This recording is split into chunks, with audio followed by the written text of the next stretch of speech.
혹시 점집에 다녀오신 적이 있으십니까?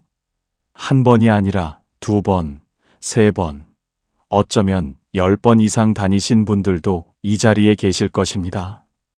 무당에게 구슬 한 번 받아보신 분, 사주풀이를 매년 보시는 분, 신점을 보고 나서 마음이 잠시 편해졌다가 다시 불안해지신 분들, 오늘 이 말씀이 바로 그분들을 위한 것입니다.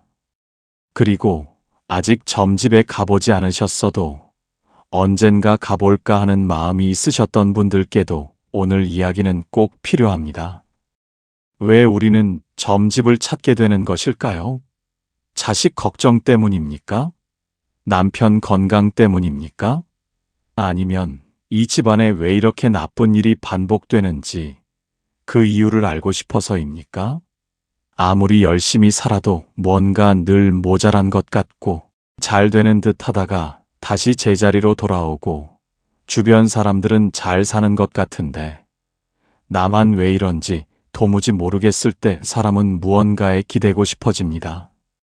그 기댈 곳을 찾다가 점집의 문을 두드리게 되는 것입니다. 부처님께서는 법구경에서 이렇게 말씀하셨습니다. 마음이 모든 것의 근본이니 마음으로 말하고 마음으로 행하라. 마음이 맑으면 복이 그림자처럼 따라온다. 마음이 탁하면 고통이 수레바퀴처럼 뒤를 쫓는다. 오늘 저는 여러분께 점집에 다녀도 인생이 바뀌지 않는 진짜 이유를 말씀드릴 것입니다. 그리고 부처님께서 가르쳐 주신 진짜 해법이 무엇인지 함께 살펴보겠습니다. 본격적인 이야기를 시작하기 전에 잠깐 말씀드리겠습니다. 이 영상이 도움이 되셨다면 구독과 좋아요 버튼을 눌러주시고 알림 설정까지 해주시면 새로운 영상을 바로 받아보실 수 있습니다. 지금 이 순간에도 많은 분들이 혼자 고민을 안고 계십니다. 이 채널이 그분들에게 닿을 수 있도록 여러분의 구독이 큰 힘이 됩니다. 이미 구독하고 계신 분들, 늘 함께 해주셔서 진심으로 감사드립니다. 그럼 이제 본격적으로 시작하겠습니다. 아함경에는 이런 말씀이 있습니다. 무지란 단순히 모르는 것이 아니다. 알고 있다고 믿으면서 틀린 방향으로 가는 것이 진짜 무지이다. 이 말씀을 처음 들으시면 의아하실 것입니다. 모르면 모르는 것이지 어찌 알면서 무지하다는 것인가 하고요. 하지만 이 가르침이야말로 오늘 이야기의 핵심입니다. 점집을 찾는 분들을 어리석다고 말씀드리는 것이 절대 아닙니다. 오히려 그 마음속에 얼마나 간절한 소망이 있는지, 얼마나 지치고 힘든 시간이 쌓였는지 저는 잘 알고 있습니다. 다만 그 간절한 마음이 엉뚱한 방향을 향하고 있다는 것, 그것이 문제입니다. 본인은 옳은 일을 한다고 믿으며 사실은 더 깊은 수렁으로 들어가고 있다는 것, 이것이 바로 아함경이 말씀하신 진짜 무지입니다. 본인은 죄 짓는 줄도 모릅니다. 본인은 나를 위한다고 믿으면서 사실은 나를 더 약하게 만들고 있는 것입니다. 이것이 오늘 우리가 정면으로 바라보아야 할 문제입니다. 점집에서 나오는 그 말들을 한번 생각해 보십시오. 이달이 좋지 않으니 조심하십시오. 그 말 한마디에 한 달 내내 불안하게 지내신 적이 있으십니까? 올해 큰 사고가 날 수 있으니 비보 처방을 해야 합니다. 그 말에 수백만 원을 쓰신 분도 계실 것입니다. 자식 이름이 나쁘니 개명을 해야 합니다. 그래서 이름을 바꾸셨는데도 별다른 변화가 없으셨던 분도 계실 것입니다. 문제는 그 이후입니다. 점쟁이가 말한 대로 했는데 안 되면 내가 뭔가를 더 해야 하나라며 다시 찾아갑니다. 점쟁이가 말한 대로 했는데 다행히 아무 일이 없으면 역시 맞다며 더 믿게 됩니다. 이렇게 한 번이 두 번이 되고 두 번이 10번이 됩니다. 돈이 들어갑니다. 시간이 들어갑니다. 그리고 가장 중요한 것, 자기 자신을 믿는 능력이 점점 약해집니다. 외부의 판단 없이는 아무 결정도 내리지 못하게 됩니다. 금강경에서 부처님은 이렇게 말씀하셨습니다. 형상에 집착하는 자는 나를 볼 수 없다. 소리로 나를 구하는 자도 나를 볼 수 없다. 답은 밖에 있지 않다. 우리가 점집을 찾는 이유는 무엇입니까? 불안하기 때문입니다. 미래가 보이지 않기 때문입니다. 지금 이 상황이 언제 끝날지 알 수 없어서 두렵기 때문입니다.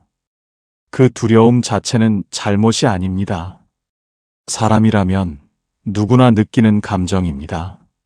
하지만 그 두려움을 해소하기 위해 외부에서 답을 구하려 한다면 부처님의 말씀대로 영원히 답을 찾을 수 없습니다. 형상이 있는 것, 바깥에 있는 것, 다른 누군가의 입에서 나오는 것에서는 진짜 답이 나오지 않기 때문입니다. 답은 처음부터 안에 있었습니다. 그렇다면 점쟁이는 어떻게 맞추는 것일까요? 이것을 알면 점집의 실체가 보입니다. 오랫동안 같은 고민을 품고 다닌 사람이 있다고 해보십시오. 직장 걱정, 자식 걱정, 건강 걱정, 돈 걱정. 그 고민들이 수개월, 수년 동안 그 사람의 마음에 쌓여 있습니다. 그 사람이 점집 문을 열고 들어서는 순간 그 고민은 이미 그 사람의 몸 전체에 배어 있습니다. 표정에도, 걸음걸이에도, 눈빛에도, 심지어 숨을 쉬는 방식에도 그 고민의 흔적이 남아 있습니다. 사람의 기운이 예민한 점쟁이라면 그것을 읽어낼 수 있습니다. 이것이 신통력이 아닙니다. 사람의 마음이 밖으로 새어나오는 에너지를 읽는 것, 그것이 전부입니다. 그러니 여러분이 점집에 가실 때 오늘은 다른 생각을 하고 가보십시오. 원래 고민이 아닌 전혀 다른 것을 생각하며 들어가면 점쟁이는 아무것도 맞추지 못합니다. 이것이 점집의 실체를 확인하는 방법입니다. 그리고 또 한 가지, 그들이 로또 번호를 왜 못 맞추는지 생각해 보십시오. 정말로 미래를 볼 수 있다면 로또 번호 하나쯤은 맞출 수 있어야 하지 않겠습니까? 내 인생의 중요한 결정은 맞추면서 로또 번호는 왜 못 맞추는지, 이 질문 하나가 점집의 실체를 가장 명확하게 드러냅니다. 점쟁이가 읽는 것은 미래가 아닙니다. 지금 이 사람이 가장 많이 생각하고 있는 것, 가장 오래 붙들고 있는 걱정, 그것을 읽는 것입니다. 그것은 사람의 마음이 감지할 수 있는 에너지입니다. 하지만 아직 오지 않은 미래, 아무도 생각하지 않은 숫자, 그것은 읽을 수 없습니다. 이것이 사실입니다. 이제 세 가지 기운에 대해 말씀드리겠습니다. 이 세상에는 크게 세 종류의 기운을 타고난 사람들이 있습니다. 화엄경은 말합니다. 모든 중생에게는 불성의 빛이 있다. 그 빛이 드러나는 방식이 각각 다를 뿐이다. 첫 번째는 맑고 사교적인 기운입니다. 눈치가 빠르고 사람을 끌어당기는 힘이 있으며 감수성이 풍부하고 분위기를 금방 읽어냅니다. 예술적 감각이 있고 처음 만난 사람과도 금방 친해지는 그런 기질입니다. 이런 분들이 모임에 들어서면 분위기가 살아납니다. 웃음을 만들어내고 사람들을 연결하고 그 자리를 따뜻하게 만듭니다. 이런 기운을 가진 분들이 점집을 찾으면 점쟁이는 금방 알아봅니다. 기운이 잘 읽히기 때문입니다. 문제는 이 맑은 기운이 수행과 기도로 다듬어지지 않으면 쉽게 흔들린다는 것입니다. 감정 기복이 커지고 외부 환경에 따라 마음이 출렁거리게 됩니다. 화엄경의 가르침처럼 불성의 빛은 이미 있습니다.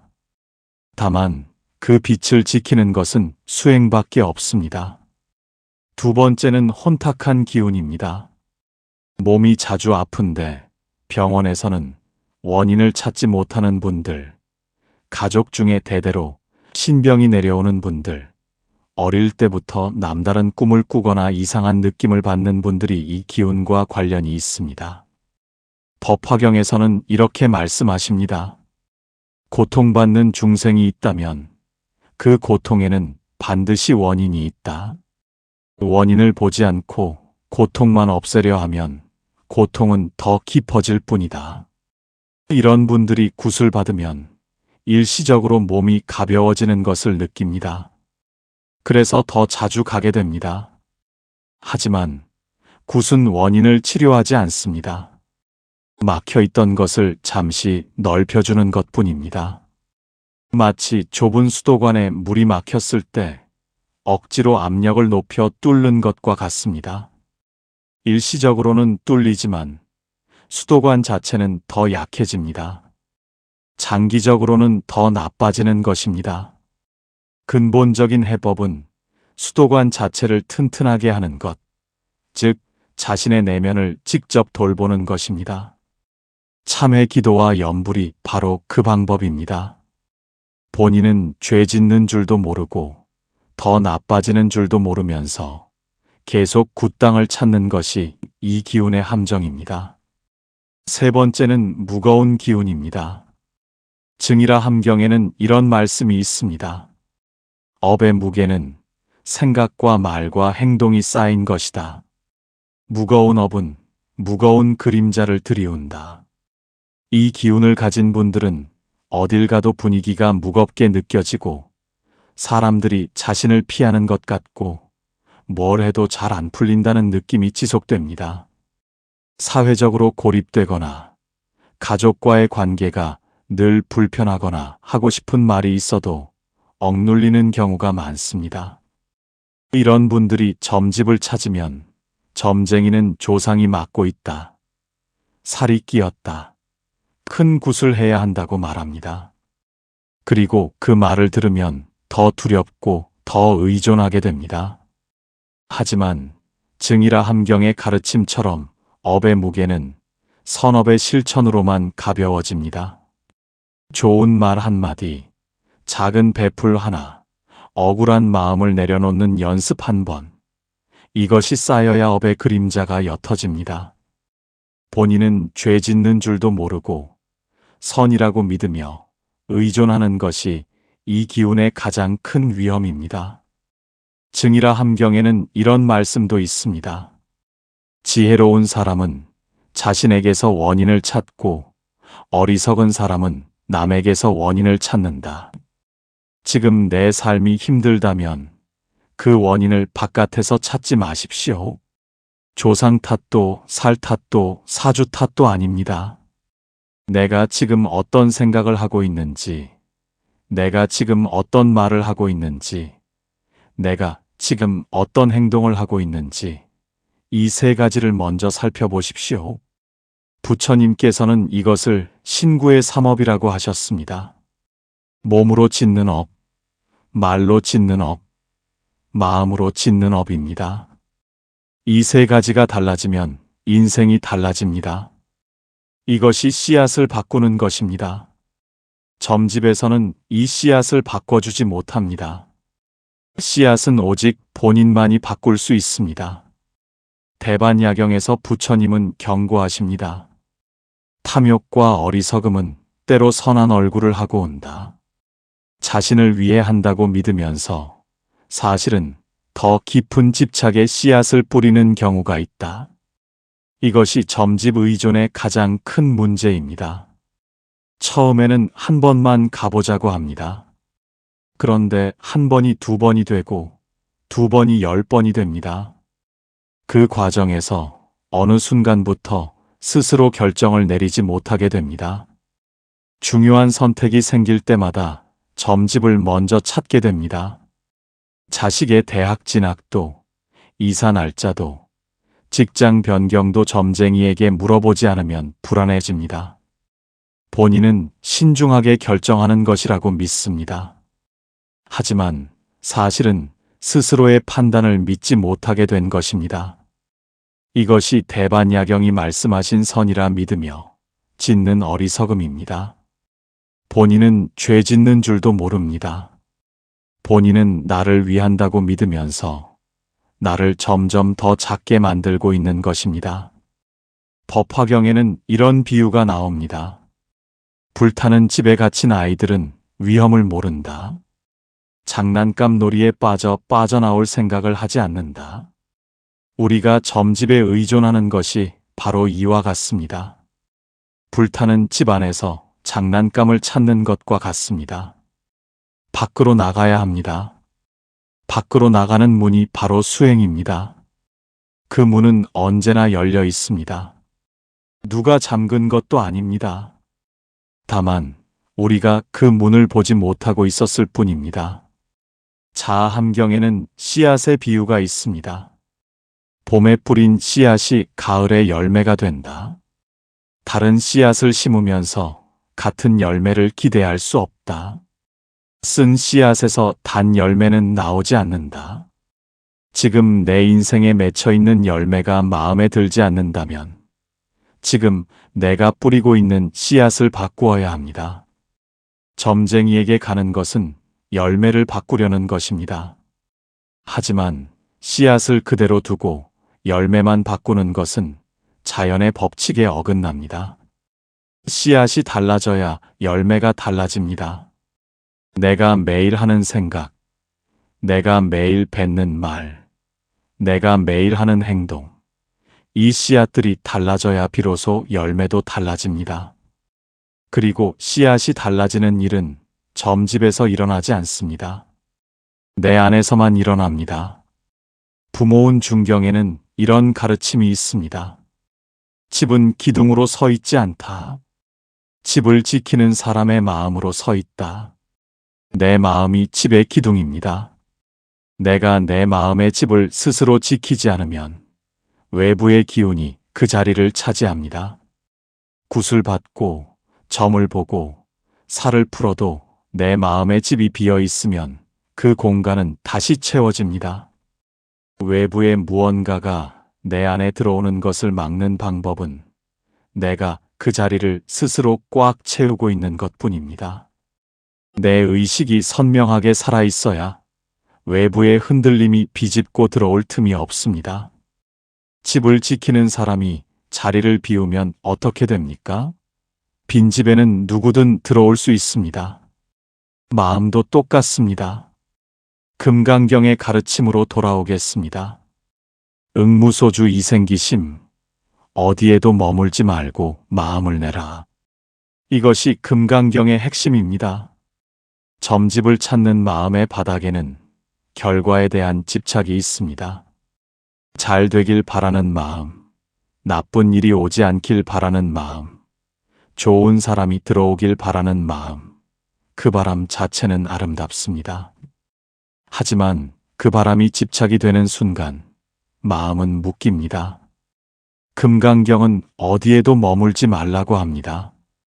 결과에 머물지 말고, 두려움에 머물지 말고, 희망에도 너무 머물지 말고, 그냥 지금 이 자리에서 선하게 살라는 것입니다. 그것이 가장 강한 기도입니다. 그것이 가장 확실한 처방입니다. 반야경에서는 이렇게 말씀하십니다. 지혜는 쌓는 것이 아니라 여는 것이다. 이미 있는 지혜를 가리고 있는 무지를 걷어내는 것이 수행이다. 우리는 지혜를 얻기 위해 점집에 갑니다. 하지만 지혜는 밖에서 받아오는 것이 아닙니다. 이미 내 안에 있습니다. 다만 걱정과 두려움과 집착이 그 지혜를 가리고 있는 것입니다. 수행이란 그 가리는 것들을 하나씩 걷어내는 작업입니다. 염불이 그것을 합니다. 염주 명상이 그것을 합니다. 선한 발언이 그것을 합니다. 이 세 가지를 꾸준히 하시면 여러분 안의 지혜가 스스로 드러나기 시작합니다. 그때 여러분은 더 이상 점집이 필요하지 않습니다. 이미 내 안에 훨씬 더 정확한 나침반이 있기 때문입니다. 그렇다면 구체적으로 어떻게 하면 될까요? 부처님께서 가르쳐 주신 세 가지 실천법이 있습니다. 첫 번째는 염불 명상입니다. 반야경에서 관세음보살의 가피는 이름을 부르는 자에게 닿는다고 하셨습니다. 관세음보살 염불은 단순히 소리를 내는 것이 아닙니다. 관세음보살을 부를 때 우리 의식은 그 이름에 집중됩니다.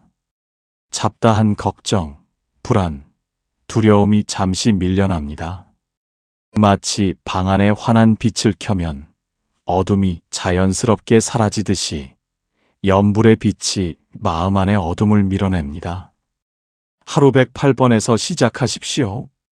일주일이 지나면 300번으로 늘리십시오. 한 달이 지나면 1000번도 어렵지 않게 됩니다. 이것이 단순한 반복이 아닙니다. 내 의식을 내가 가장 좋아하는 것으로 채우는 작업입니다. 내 마음의 집을 관세음보살의 이름으로 가득 채우는 것입니다. 그렇게 되면 외부의 기운이 비집고 들어올 자리가 없어집니다. 두 번째는 수주 명상입니다. 법구경은 말씀하십니다. 고요한 마음은 강요로 오지 않는다. 한 가지에 집중하는 연습이 쌓여야 온다. 멍하게 앉아 있는 것은 명상이 아닙니다. 아무 생각도 하지 않으려 하면 오히려 더 많은 생각이 올라옵니다. 그래서 부처님은 하나에 집중하라고 하셨습니다. 염주를 손에 쥐고 알을 하나씩 넘기면서 숫자를 세십시오. 하나, 둘, 셋. 108개를 다 넘기면 다시 처음으로 돌아오십시오. 생각이 다른 곳으로 달아나면 괜찮습니다. 알아차리고 다시 돌아오면 됩니다. 이 연습을 하루 10분씩 하십시오. 처음에는 쉽지 않을 것입니다. 온갖 생각이 올라올 것입니다. 자식 걱정, 돈 걱정, 건강 걱정이 파도처럼 밀려올 것입니다. 그래도 괜찮습니다.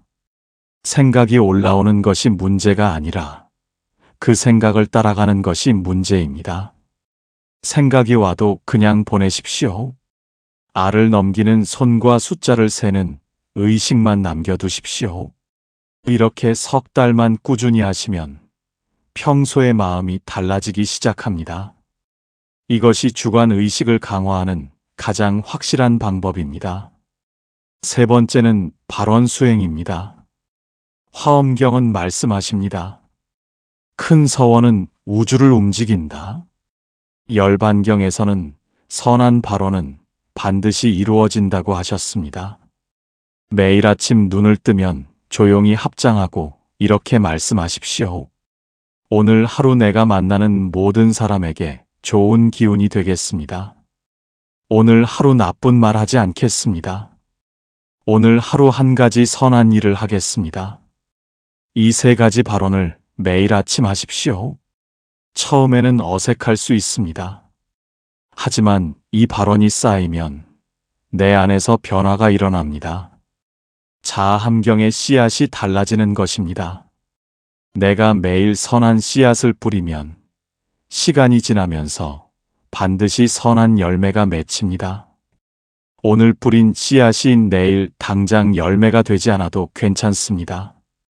계절이 있기 때문입니다. 봄에 씨앗을 뿌리면 가을에 열매가 옵니다. 이 믿음이 수행의 힘입니다. 혹시 이런 생각이 드시는 분도 계실 것입니다. 나는 이미 너무 많은 시간과 돈을 썼는데 어떻게 하나? 괜찮습니다. 지금 이 순간이 가장 빠른 시작입니다. 과거의 선택을 후회하며 시간을 낭비하지 마십시오. 어제 어떤 씨앗을 뿌렸든 오늘부터 다른 씨앗을 뿌리기 시작하면 됩니다. 자아함경의 가르침이 바로 이것입니다.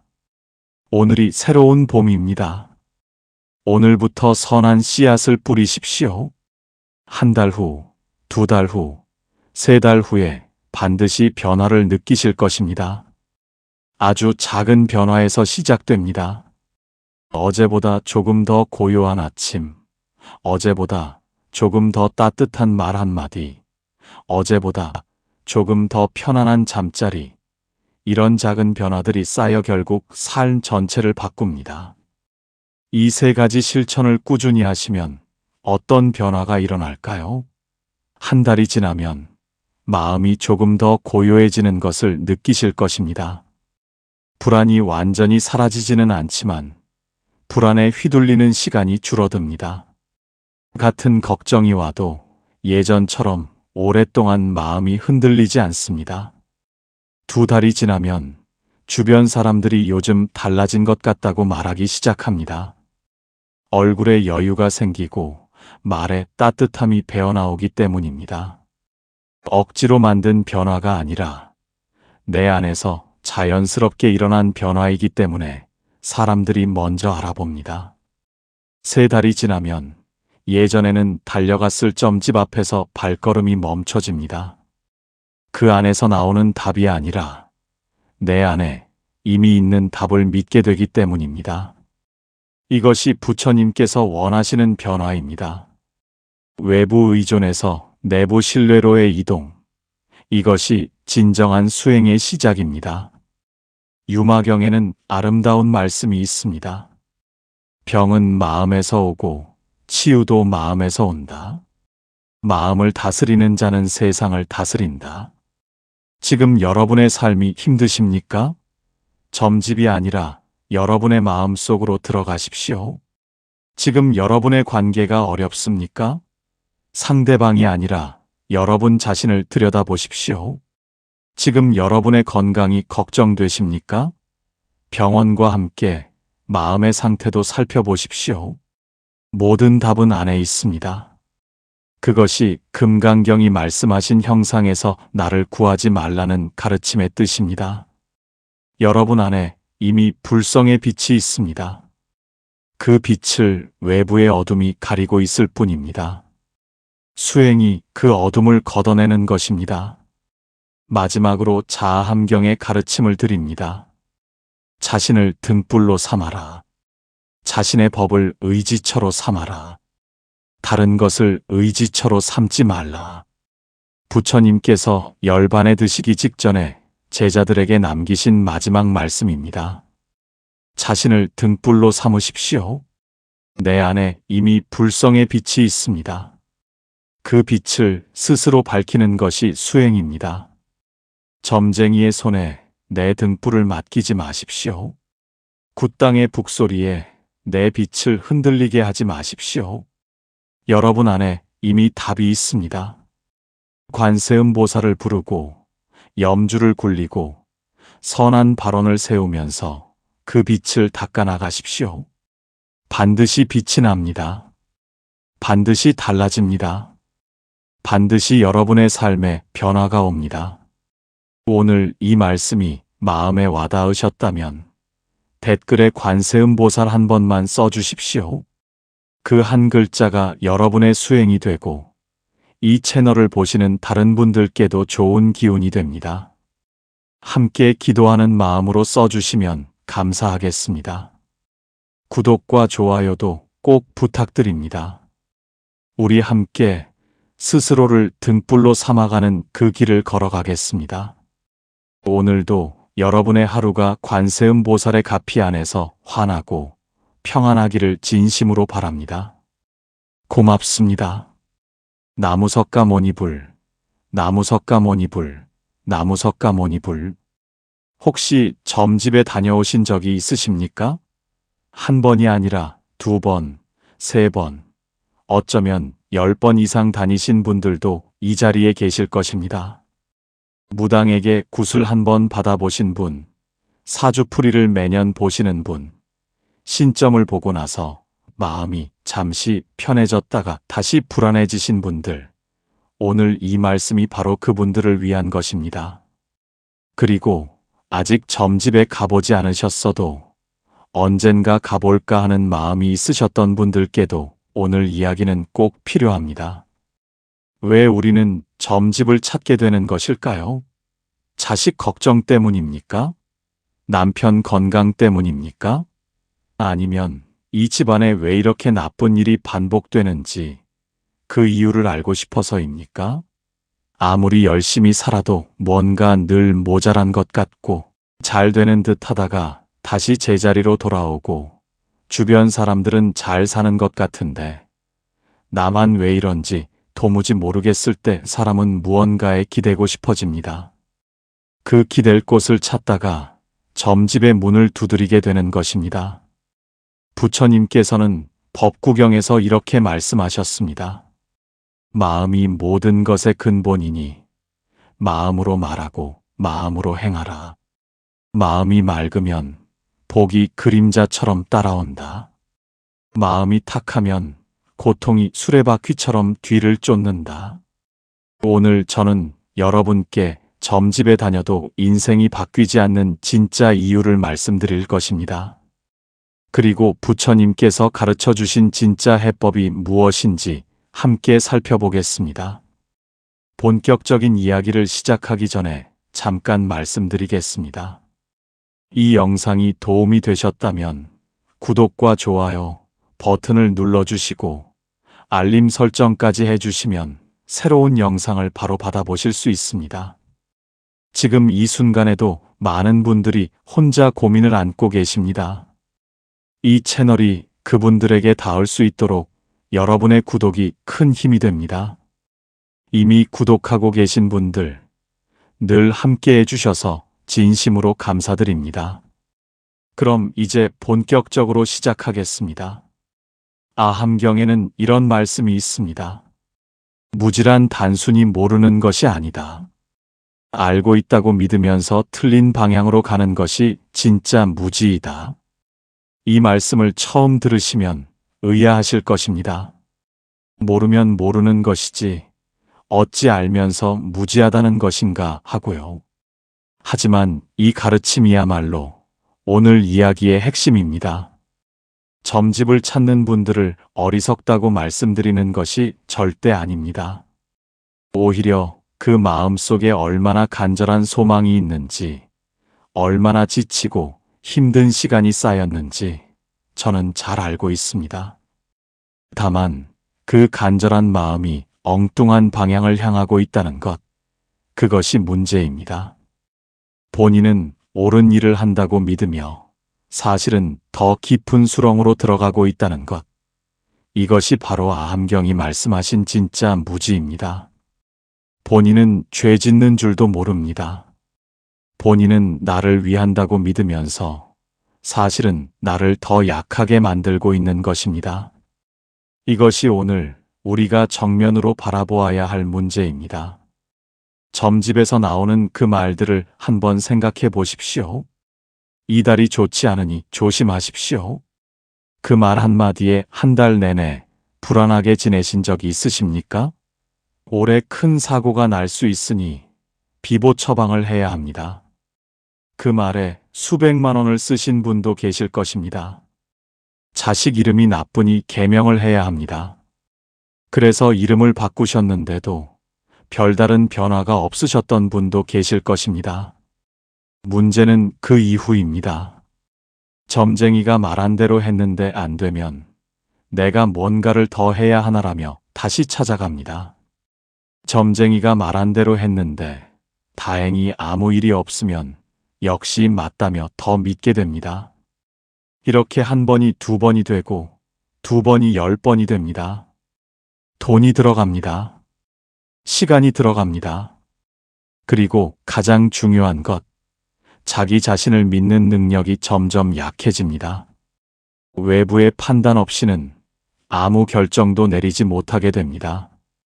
금강경에서 부처님은 이렇게 말씀하셨습니다. 형상에 집착하는 자는 나를 볼 수 없다. 소리로 나를 구하는 자도 나를 볼 수 없다. 답은 밖에 있지 않다. 우리가 점집을 찾는 이유는 무엇입니까? 불안하기 때문입니다. 미래가 보이지 않기 때문입니다. 지금 이 상황이 언제 끝날지 알 수 없어서 두렵기 때문입니다. 그 두려움 자체는 잘못이 아닙니다. 사람이라면 누구나 느끼는 감정입니다.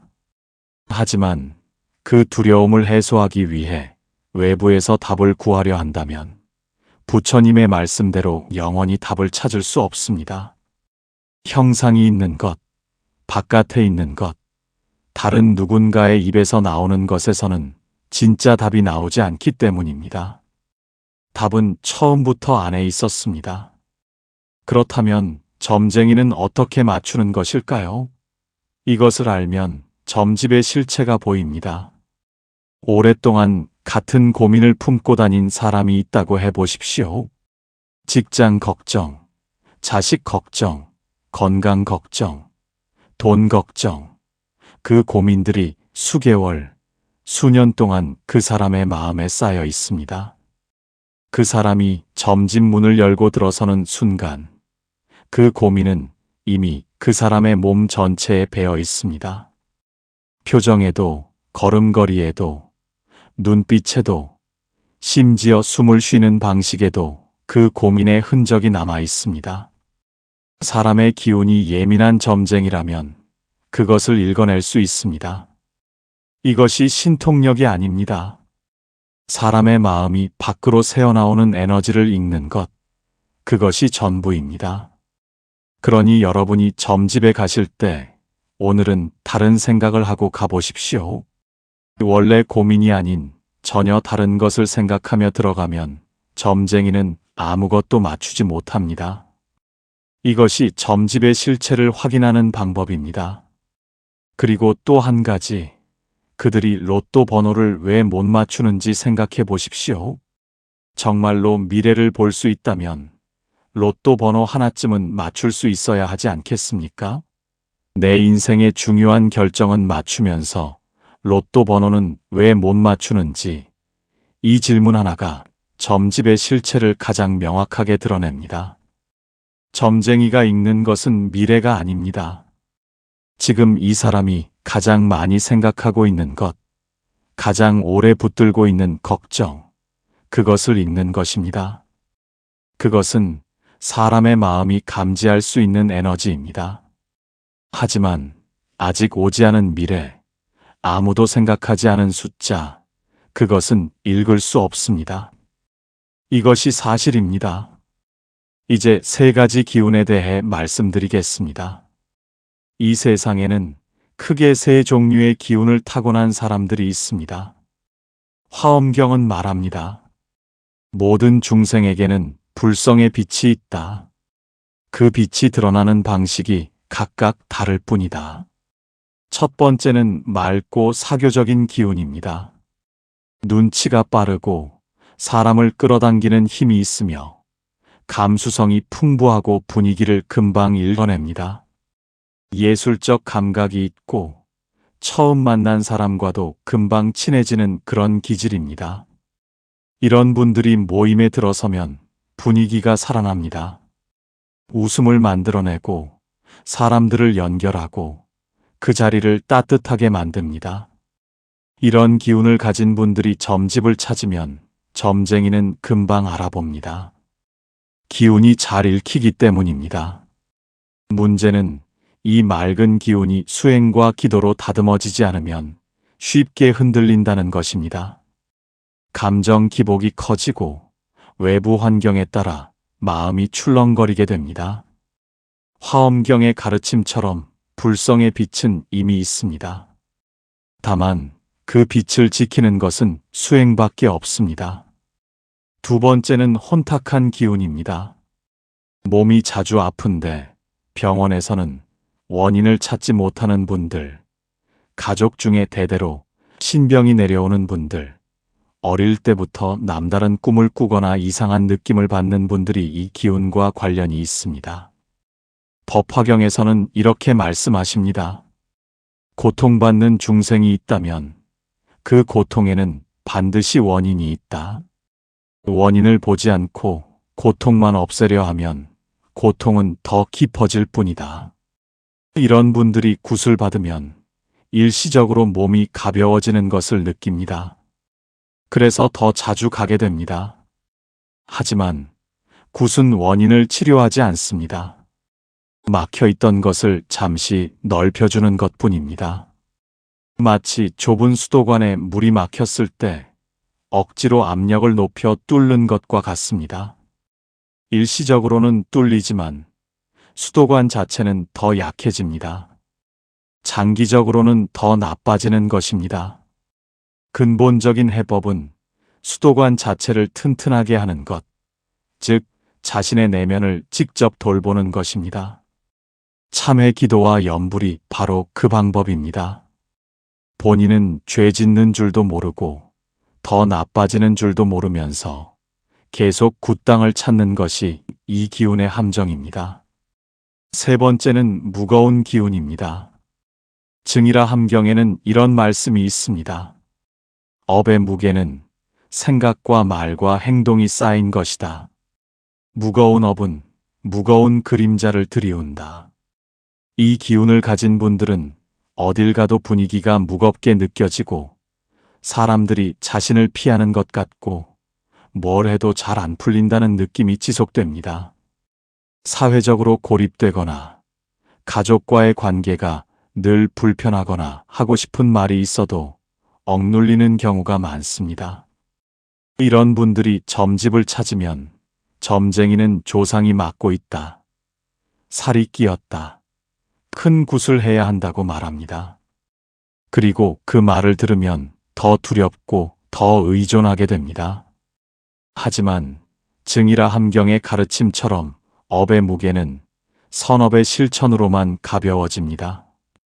좋은 말 한마디, 작은 베풀 하나, 억울한 마음을 내려놓는 연습 한 번, 이것이 쌓여야 업의 그림자가 옅어집니다. 본인은 죄 짓는 줄도 모르고 선이라고 믿으며 의존하는 것이 이 기운의 가장 큰 위험입니다. 증이라 함경에는 이런 말씀도 있습니다.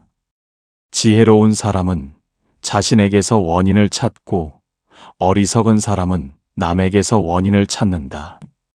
지금 내 삶이 힘들다면 그 원인을 바깥에서 찾지 마십시오. 조상 탓도 살 탓도 사주 탓도 아닙니다. 내가 지금 어떤 생각을 하고 있는지, 내가 지금 어떤 말을 하고 있는지, 내가 지금 어떤 행동을 하고 있는지 이 세 가지를 먼저 살펴보십시오. 부처님께서는 이것을 신구의 삼업이라고 하셨습니다. 몸으로 짓는 업, 말로 짓는 업, 마음으로 짓는 업입니다. 이 세 가지가 달라지면 인생이 달라집니다. 이것이 씨앗을 바꾸는 것입니다. 점집에서는 이 씨앗을 바꿔주지 못합니다. 씨앗은 오직 본인만이 바꿀 수 있습니다. 대반야경에서 부처님은 경고하십니다. 탐욕과 어리석음은 때로 선한 얼굴을 하고 온다. 자신을 위해 한다고 믿으면서 사실은 더 깊은 집착의 씨앗을 뿌리는 경우가 있다. 이것이 점집 의존의 가장 큰 문제입니다. 처음에는 한 번만 가보자고 합니다. 그런데 한 번이 두 번이 되고 두 번이 10번이 됩니다. 그 과정에서 어느 순간부터 스스로 결정을 내리지 못하게 됩니다. 중요한 선택이 생길 때마다 점집을 먼저 찾게 됩니다. 자식의 대학 진학도, 이사 날짜도, 직장 변경도 점쟁이에게 물어보지 않으면 불안해집니다. 본인은 신중하게 결정하는 것이라고 믿습니다. 하지만 사실은 스스로의 판단을 믿지 못하게 된 것입니다. 이것이 대반야경이 말씀하신 선이라 믿으며 짓는 어리석음입니다. 본인은 죄 짓는 줄도 모릅니다. 본인은 나를 위한다고 믿으면서 나를 점점 더 작게 만들고 있는 것입니다. 법화경에는 이런 비유가 나옵니다. 불타는 집에 갇힌 아이들은 위험을 모른다. 장난감 놀이에 빠져나올 생각을 하지 않는다. 우리가 점집에 의존하는 것이 바로 이와 같습니다. 불타는 집 안에서 장난감을 찾는 것과 같습니다. 밖으로 나가야 합니다. 밖으로 나가는 문이 바로 수행입니다. 그 문은 언제나 열려 있습니다. 누가 잠근 것도 아닙니다. 다만 우리가 그 문을 보지 못하고 있었을 뿐입니다. 자아함경에는 씨앗의 비유가 있습니다. 봄에 뿌린 씨앗이 가을에 열매가 된다. 다른 씨앗을 심으면서 같은 열매를 기대할 수 없다. 쓴 씨앗에서 단 열매는 나오지 않는다. 지금 내 인생에 맺혀 있는 열매가 마음에 들지 않는다면 지금 내가 뿌리고 있는 씨앗을 바꾸어야 합니다. 점쟁이에게 가는 것은 열매를 바꾸려는 것입니다. 하지만 씨앗을 그대로 두고 열매만 바꾸는 것은 자연의 법칙에 어긋납니다. 씨앗이 달라져야 열매가 달라집니다. 내가 매일 하는 생각, 내가 매일 뱉는 말, 내가 매일 하는 행동, 이 씨앗들이 달라져야 비로소 열매도 달라집니다. 그리고 씨앗이 달라지는 일은 점집에서 일어나지 않습니다. 내 안에서만 일어납니다. 부모운 중경에는 이런 가르침이 있습니다. 집은 기둥으로 서 있지 않다. 집을 지키는 사람의 마음으로 서 있다. 내 마음이 집의 기둥입니다. 내가 내 마음의 집을 스스로 지키지 않으면 외부의 기운이 그 자리를 차지합니다. 굿을 받고 점을 보고 살을 풀어도 내 마음의 집이 비어 있으면 그 공간은 다시 채워집니다. 외부의 무언가가 내 안에 들어오는 것을 막는 방법은 내가 그 자리를 스스로 꽉 채우고 있는 것뿐입니다. 내 의식이 선명하게 살아있어야 외부의 흔들림이 비집고 들어올 틈이 없습니다. 집을 지키는 사람이 자리를 비우면 어떻게 됩니까? 빈 집에는 누구든 들어올 수 있습니다.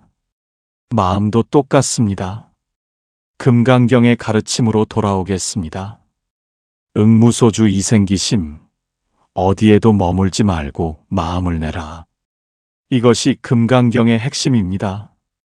점집을 찾는 마음의 바닥에는 결과에 대한 집착이 있습니다.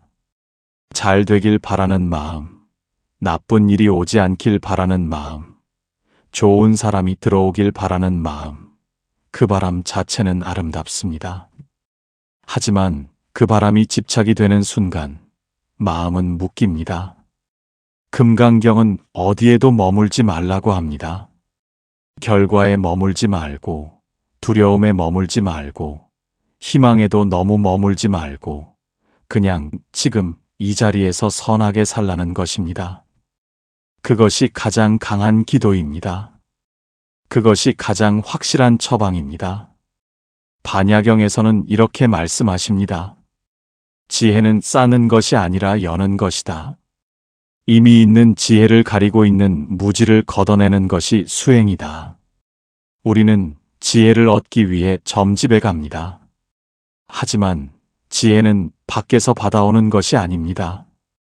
이미 내 안에 있습니다. 다만 걱정과 두려움과 집착이 그 지혜를 가리고 있는 것입니다. 수행이란 그 가리는 것들을 하나씩 걷어내는 작업입니다.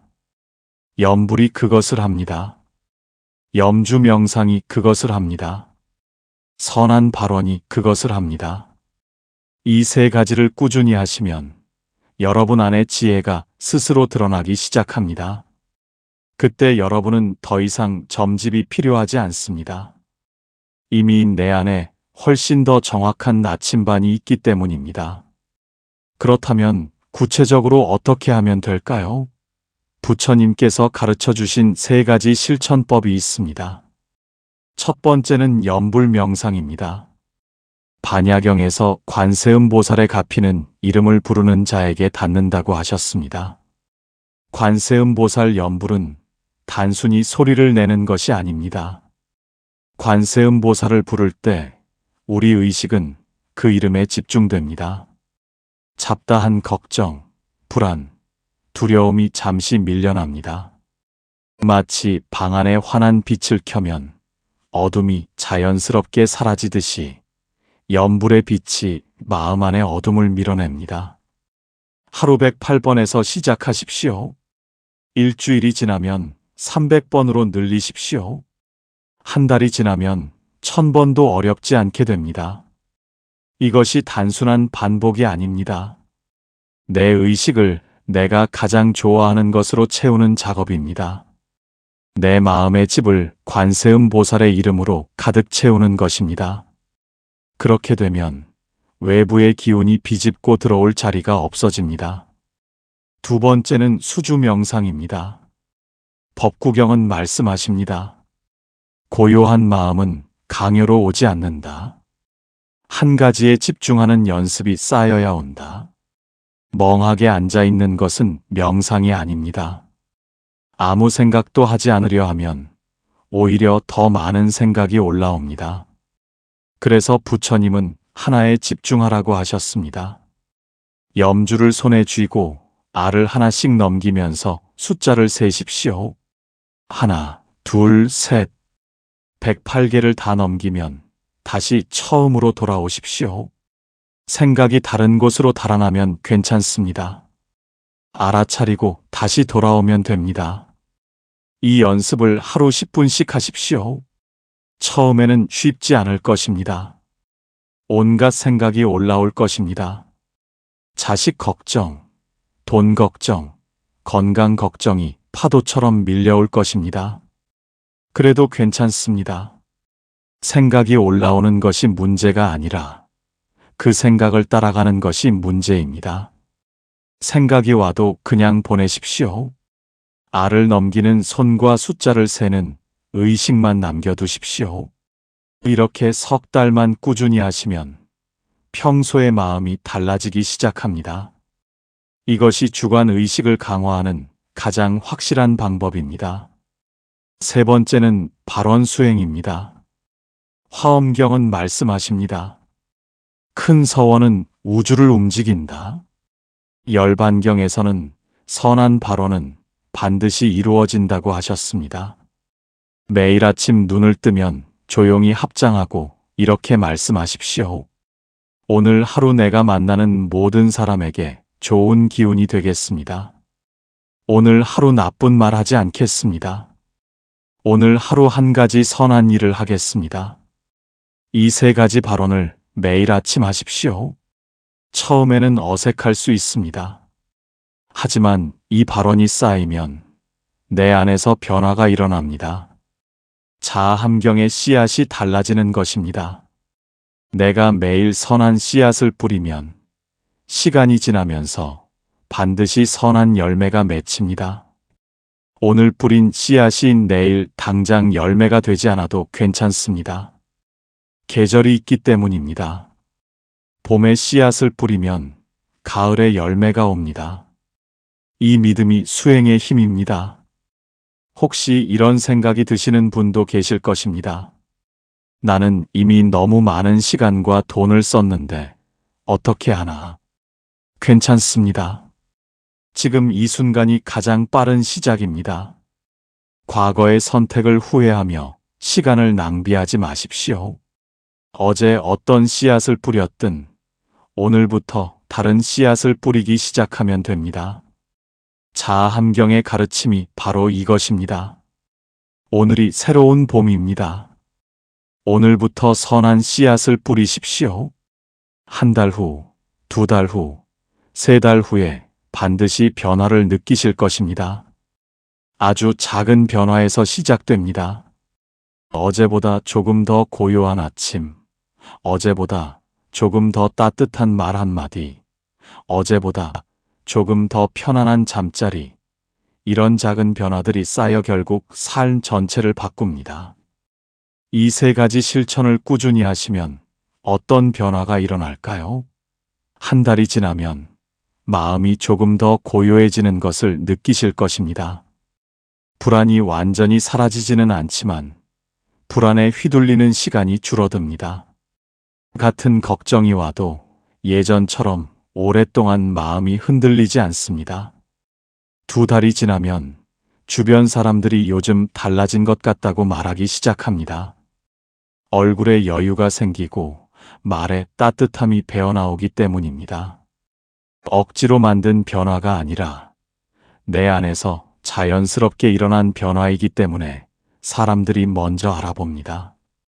세 달이 지나면 예전에는 달려갔을 점집 앞에서 발걸음이 멈춰집니다. 그 안에서 나오는 답이 아니라 내 안에 이미 있는 답을 믿게 되기 때문입니다. 이것이 부처님께서 원하시는 변화입니다. 외부 의존에서 내부 신뢰로의 이동. 이것이 진정한 수행의 시작입니다. 유마경에는 아름다운 말씀이 있습니다. 병은 마음에서 오고 치유도 마음에서 온다. 마음을 다스리는 자는 세상을 다스린다. 지금 여러분의 삶이 힘드십니까? 점집이 아니라 여러분의 마음 속으로 들어가십시오. 지금 여러분의 관계가 어렵습니까? 상대방이 아니라 여러분 자신을 들여다보십시오. 지금 여러분의 건강이 걱정되십니까?